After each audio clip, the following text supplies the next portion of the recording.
So now, since the time is passing away, not stopping for everyone, so I would like to invite Dr. Prasad Giri to present his paper entitled Buddha Dharma as a Research Method.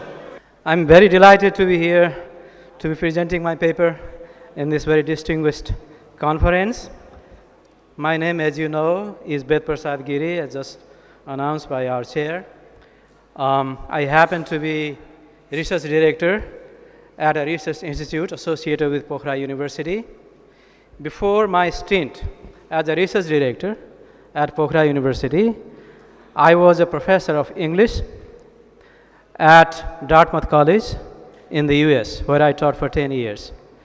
In this paper, I'm trying to connect the processes of research that I teach to my students at MPhil and PhD levels to the idea of Buddha Dharma itself as a meticulous and systematic research practice. Now, I believe this talk is going to be more useful to those of you who are enrolled in Buddhist studies programs. Others also may find it interesting. I'll begin by talking about what I mean by research. This is a term people use frequently in different contexts, but what do I mean when I say Buddhism is a research practice? First of all, there are different ways of talking about research. Some scholars talk about research as a conversation about ideas among scholars like you. It is just a conversation in a scholarly community. Others talk about research as a solution to a conceptual or practical problem.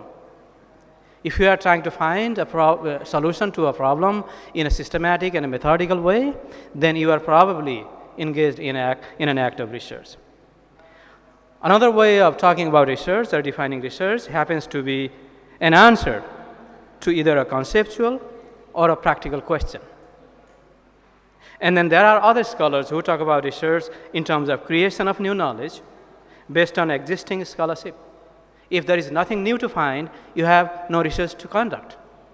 There has to be an effort to find something new about a problem or a question that engages your attention.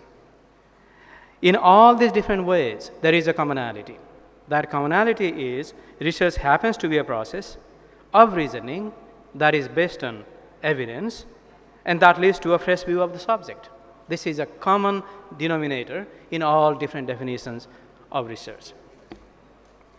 Now, there are scholars, there are researchers of research. There are researchers who research, on the idea of research itself. You can call it meta-discourse of research. Now, according to them, there is a simple methodology that you can follow to see whether or not your research is on track, whether or not you are doing research in the right way. There are at least 6 different questions our researchers should be asking. First of all, the first question is very simple. What is my subject matter? In other words, what is my topic? If you don't have a topic, then you don't have a research to do. But a topic is not enough. Once you have a topic for your research, then you need to find out if there is a problem that you are trying to solve, or if there is a question that you are trying to answer. If you don't have a research question to answer or a problem to solve, you don't have a paper to write, you don't have a thesis to write, you don't have a research to conduct. It is that important.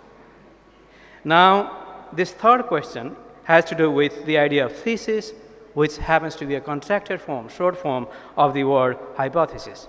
So what is my thesis or hypothesis? Once you have a problem statement, once you have a research question, then the third step in your research process happens to be to find out if there is a hypothesis that you want to prove. These steps are very familiar to those who are conducting research at advanced levels, MA, MPhil, PhD, and so on. For others, this may be a little bit new. Now, once you have a tentative hypothesis or a thesis, then the idea is to go out in the field or in the library to find out our evidence, because just a hypothesis is not enough. You need evidence to prove it, which happens to be actually the most important part of conducting research. And the fifth question I've outlined here happens to be about methodology. So, before you go out onto the field, before you go to your library to conduct your research, you need to decide. You need to make sure which methods or method you are going to follow. Because the outcome of your research depends very much on the type of methodology that you are going to use. And finally, this is the sixth question I have. How does my finding relate to other viewpoints on the subject? Once you have a topic, once you have a research question or a problem statement, once you have gathered evidence and once you have decided on your methods, you need to be mindful of other viewpoints out there, because you are not the only researcher out there doing research on that topic. There may have been lots and lots of other people who have done research around that topic or on a subject that is somewhat related to that topic. You cannot conduct yourself as if you are the only person engaged in the act of research, because research, after all, happens to be a conversation, not with the books. Although that is one part of your conversation. You are having conversation with past scholars. You meet in the process of reading books, but also other scholars that are out there in the field. So research is not just a solitary activity, an isolated activity that you engage in a cubicle that is, in the corner of a library. It is a conversation with dead authors, live authors, members of your community, scholarly community, other professors, other students. You need to think about that. So what are they saying about that particular topic that you are conducting your research on? This is the other question you need to think. So based on these 6 different research questions, one can come up with a research process. This is not very different from what I just said. So if you are a new person, if you are somebody new to research process, here is a very simple, process that you can follow. Find a topic, find a research question that is interesting enough for you and others, formulate a hypothesis, select your research methods, gather and explain evidence, address alternative viewpoints, and there are 2 more things to keep in mind after that, which is that once you have your findings, once you have conducted your research well, then you have discovered new knowledge. And that knowledge is worth propagating, worth spreading out. Let me apply this very idea of research to Buddhism. That is where I'm coming to after this initial discussion. Now, my claim in this talk, my thesis, if you will, in this talk is this: Buddhism as a philosophy, Buddhism as a religion, follows a sophisticated research process to arrive at its truths about the human condition. By which I mean, Buddhism itself is a process of doing research. A meticulous, sophisticated, step-by-step process is involved when Lord Buddha went out to do his research on the human condition. So what was the Buddha's research topic? If you apply this model to talk about Buddhism, then how does Buddhism look in the discourse of research? First of all, you need to have a research topic, so Buddha must have a research topic too. So what was his research topic? If you ask me, it was the human condition, human existence, the condition of human life in this earth and afterwards. Was there a problem statement that the Buddha was trying to solve? Buddha didn't go out to say in any of the sutras, this is my problem statement. I am translating his views in this discourse of research. And in my view, this is the problem statement. This is the problem the Buddha was trying to solve. Men are born into samsara. They suffer from pain. They suffer from illness. They suffer from old age and death. And this cycle is repeated again and again. This is a huge problem for Lord Buddha. And his research in the human condition is to go out and find a solution to this problem. Did the Buddha have research questions? If he had a topic, if he had a problem statement, did he also have a series of questions that he wanted to solve? Out of the 4 noble truths that you are so familiar about, that you know so well, the first noble truth is Buddha's problem statement. The second noble truth, the third noble truth, and the fourth noble truth are his research questions. Let us try to turn these noble truths around and put them as questions. What is the second noble truth about? The causes of human suffering. So the research question the Buddha went out to solve, first of all, was what causes human suffering? Another research question he had before he went out into the field, into the world, to find out his answers was, can there be a cessation or solution to human suffering? And the final question he was trying to solve was that, are there any means, are there any methods to achieve the cessation of human suffering? So once you play with the Four Noble Truths and turn them around, you see how well articulated research process Sakyamuni Buddha was following. He was the most advanced researcher of his time. He was not just an exemplary teacher. He certainly was. He was also committed researcher. That is the point I'm trying to make here. So, when Prince Siddhartha left Kapilavastu, that is in Pali, to find answers to these questions. So his life was a journey of discovery. The life itself was a journey of discovery. The discovery of true knowledge about the human condition. That was the goal Lord Buddha dedicated himself to. So, taking this language of research further, let us see whether or not Lord Buddha also had a thesis or a hypothesis to prove. Did he have any thesis that he had in mind before he left Kapilavastu to do his research on the human condition, to find the answers to very fundamental questions that he had in mind? In my view, this is my humble opinion, other scholars probably have different ideas about it. He did not have any fixed hypothesis, thesis or hypothesis, because his questions were open-ended. His questions were exploratory. He wanted to find out where those questions led him. He didn't have a preconceived answer to any of this. He didn't have a theory to prove.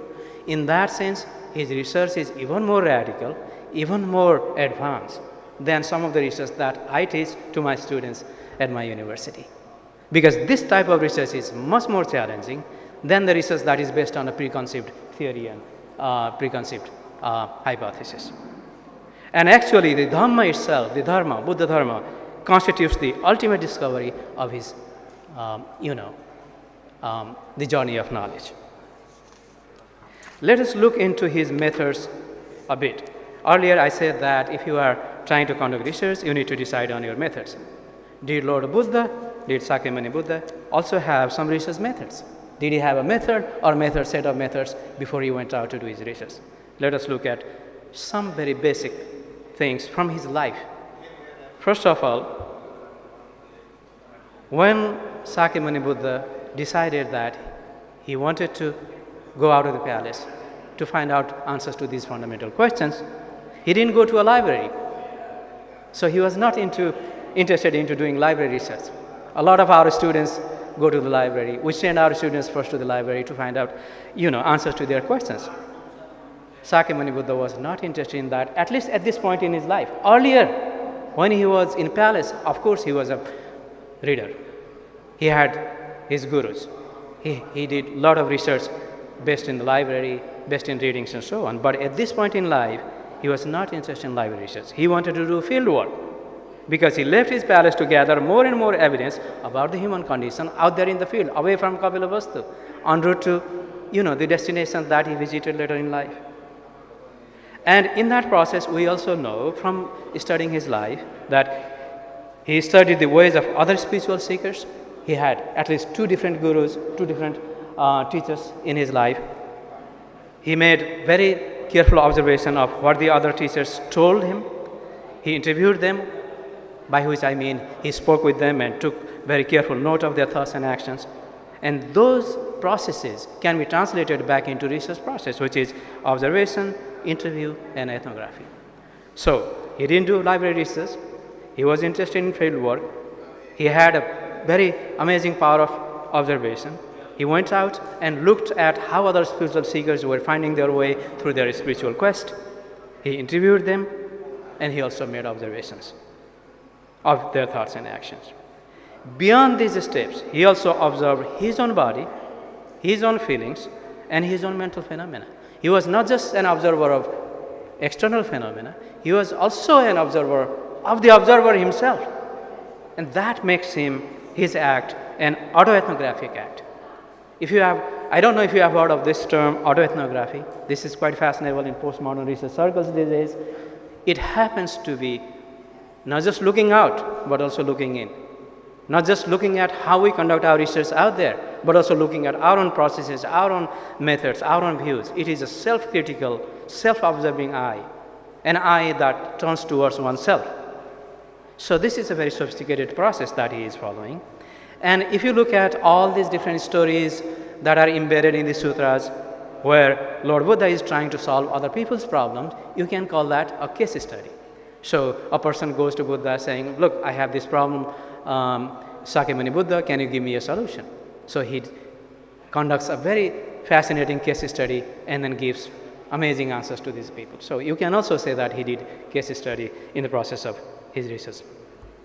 So this is one set of research methods Sakyamuni Buddha used in his journey of knowledge, in his journey of enlightenment.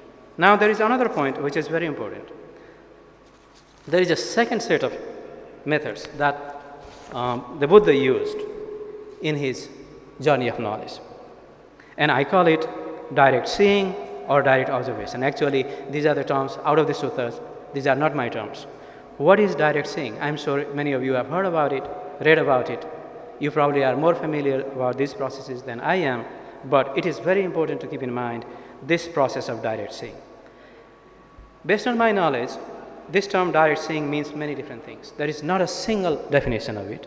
First of all, knowledge based fully on considered experience is direct seeing.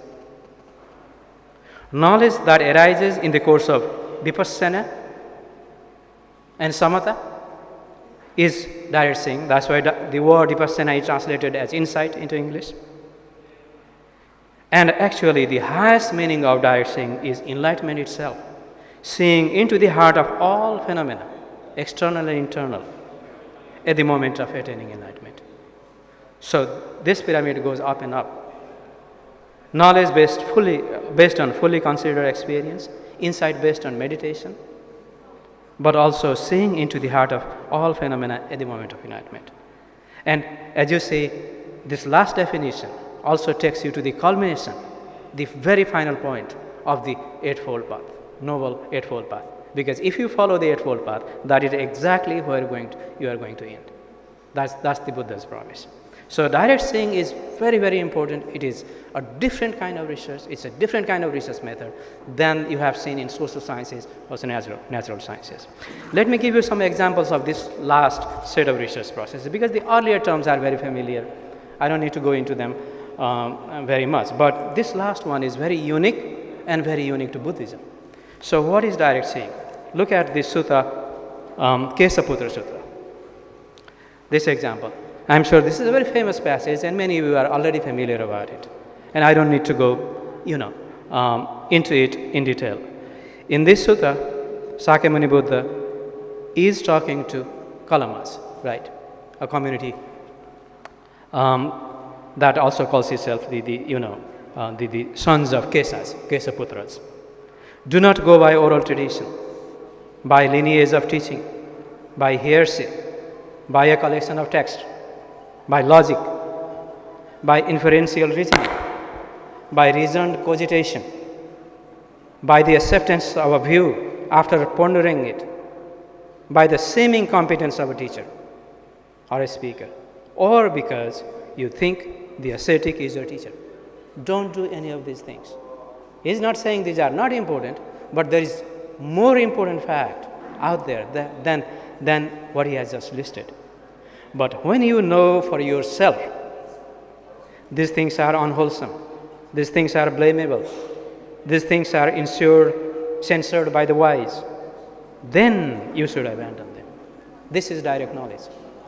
Just because you saw something in the book, just because you heard a teacher speak, is not enough. You need to realize it, internalize it, find that truth within yourself. Only then you can rely on it. So that is an example of direct seeing. Now there is another example from Ariya Pariyasana Sutra. Here, Lord Buddha is talking about one of his earlier teachers who taught him, some elements of meditation. This Dharma, he's not talking about Buddha Dharma here, he's talking about the Dharma that his gurus were trying to teach him. This Dhamma is such that a wise man can soon enter upon and dwell in it, realizing for himself through direct knowledge his own teacher's doctrine. In this sutra too, Lord Buddha is talking about realization, how it is very important for us to realize the truth of the doctrine. The doctrine itself is not enough unless you have seen the truth of it in your own life. That is another example of direct seeing.